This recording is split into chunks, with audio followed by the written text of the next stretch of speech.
Pemerintah Indonesia telah menetapkan rencana ekonomi hijau sebagai salah satu strategi utama transformasi ekonomi dalam jangka menengah panjang untuk mempercepat pemulihan ekonomi pasca pandemi COVID-19, serta mendorong terciptanya pembangunan ekonomi yang inklusif dan berkelanjutan. Pembahasan terkait ekonomi hijau juga dilakukan dalam seminar on scaling up Green Finance in Indonesia yang berlangsung di Nusa Dua Bali hari ini. Dan saat ini pemirsa, kami sudah terhubung dengan reporter Sita Paprika dan juru kamera Rashid Hartadi.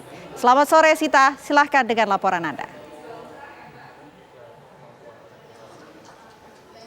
Ya, Vena, rangkaian presidensi G20 di jalur keuangan. Di tingkat Menteri Keuangan dan Gubernur Bank Sentral resmi dibuka hari ini di Nusa Dua Bali. Dalam pembukaannya, Menteri Keuangan Sri Mulyani menekankan pada pemulihan ekonomi global pasca pandemi. Ada sejumlah topik yang dibahas, mulai dari ekonomi global dan resikonya, kemudian kesehatan global hingga sistem keuangan yang berkelanjutan. Dan topik yang tak kalah penting adalah tentang transformasi ekonomi hijau. Deputi Gubernur Bank Indonesia Yuda Agung dalam pemaparannya mendorong sektor keuangan untuk berperan dalam pembiayaan ekonomi hijau. Karena apabila tidak bergegas, maka akan sangat berdampak signifikan pada sistem keuangan dan ekonomi, seperti kehilangan kesempatan ekspor karena hambatan dari standar hijau, kemudian investasi industri rendah karbon yang bisa beralih ke negara lain, hingga akses keuangan global yang semakin terbatas. Dan berikut kutipan pernyataan dari Deputi Gubernur Bank Indonesia Yuda Agung. Jadi tujuannya kita ingin membangun kesadaran ya untuk terus mendorong transisi ekonomi menuju ekonomi hijau.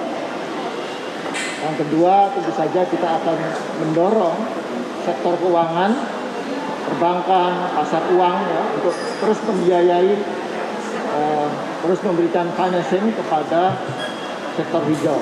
Ya. Apabila kita tidak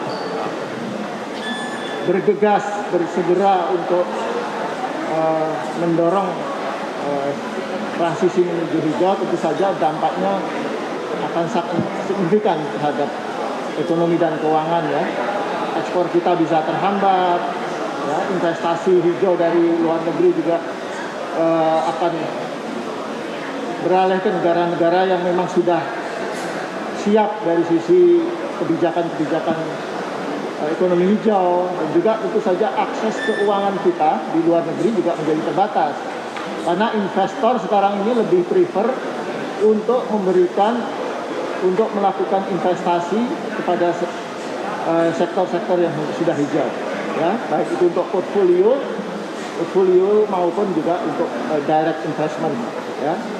Karena mereka juga kalau tidak hijau ya di sana kena pajak yang lebih tinggi gitu ya.